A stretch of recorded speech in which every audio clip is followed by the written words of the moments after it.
Zdá sa, že čím sme starší, tým sme čudnejší. A stojí nás oveľa viac námahy otvoriť niekomu naše srdce. Nemalo by to byť presne naopak? Prečo sa tak ťažko necháme dobiť láskou? Prečo sa cítime ako tínedžeri, keď už máme za sebou toľko skúseností, ktoré by nám mohli pomôcť? A nie naopak. Čo sa deje? Pomôžte mi! Čo sa stalo? Môj otec! Čo je s ním? Myslím, že zomrel. Umrel, myslím, Upokojte že sa. zomrel pri autonehode. No tak upokojte sa, upokojte sa. Pokoj. Nemôžem. Všetko bude dobre, verte mi. Len buďte pokojná. Dobre, Mia. Ale môj otec, ja neviem, či je mŕtvy, alebo či leží na ceste s otrhnutou hlavou. Pomôžte To mi. nie. Upokojte sa. Nehovorte tak. Upokojte sa, prosím vás. Upokojte sa. Ako prvé musíme zistiť, čo sa vlastne stalo. Tak sa upokojte. Poďte.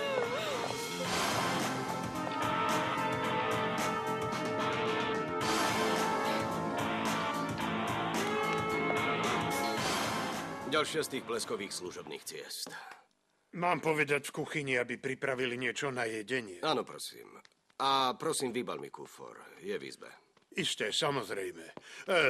Prepáčte, práve prišiel jeden z právnikov pani Almirejovej. Tá žena ma už nikdy nenechá na pokoji. Pane, prosím vás, hovorte trochu tichšie, môžu vás počuť. Presne to chcem. Aby ten právnik raz a navždy pochopil, že ho nechcem prijať. Že má odísť. Čo mu poviem, pane? Neviem. Povedz mu, nech ide do firmy, že ho príjme vedúci alebo nejaký zamestnanec, ale ja nie. Dobre, rozumiem. Ten človek mi hovoril, že je zástupca advokáta Hereidau a že vás láskavo žiada, aby ste prijali tento odkaz. Valéria Oliverová. Peter, okamžite ju pozvi ďalej. Ale no tak, pane... Peter, choď po ňu. Áno. A pre nikoho tu nie som. Ona má vojsť, ale nikto iný. Áno. Áno, pane.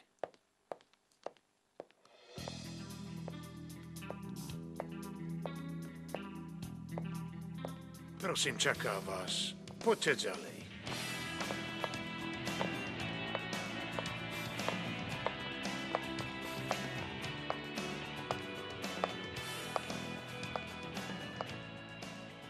Valéria. Franko.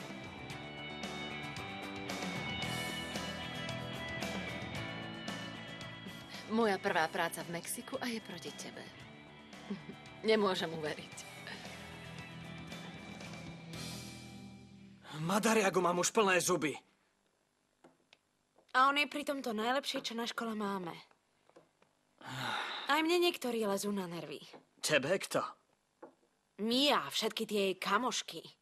Myslel som si, že mi povieš niečo nové. Keď ona je taká hlúpaňa, taká krava, a k niektorým ľuďom sa chová horšie, ako k smetiam. Nič viac? Prestan sa smiať, nie je to vtipné. Nikov otec skoro umrel. Dobre, ale veď vieš, aká je Mia. Podľa mňa si to ani neuvedomila. No ale prosím ťa, áno, je svätá, nezastávaj sa jej. Chovala sa tak, lebo to bol Nikov otec a nie jej. Neznášam pokrytectvo, neznášam! Najradšej by som bola 1000 kilometrov odtiaľto a vypadla z tohto väzenia.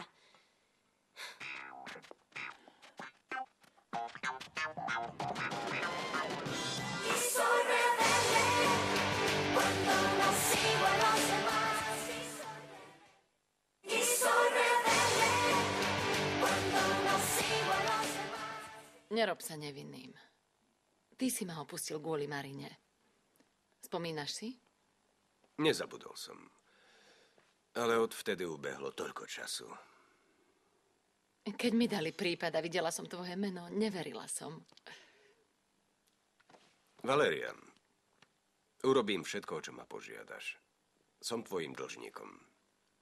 Prečo? Opustil si ma 2 mesiace pred svadbou. Prepáč. Prepáč mi. Ja som už v poriadku. Viem, že som ti veľmi ublížil. Áno. Ale to je už minulosť. Naučila som sa pamätať si iba pekné chvíle. A na tie zlé zabudnúť.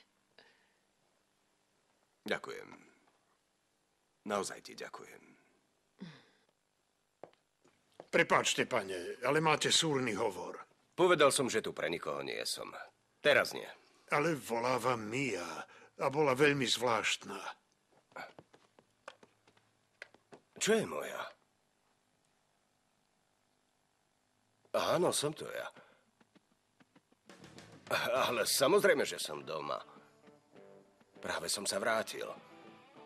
Áno, ja som v poriadku. Čo sa deje, Mia? Niečo nové, mama? Nie. Je na tom už síce trochu lepšie, ale kým neprídu všetky výsledky, tak nebudeme vedieť nič. Ale to ešte potrvá. Ja viem, Niko, myslíme pozitívne. Posledné informácie boli dobré. Áno? Tak prečo nám o nich nepovedali viac? Niko, lekári vedia, čo robia. No tak, choď sa radšej najesť. Nie, mama, nie som hladný. Ale choď. Nie, radšej budem tu. Choď niečo zjesť. Naozaj nepotrebujem, aby si ešte aj ty ochorel. No tak choď. Dobré.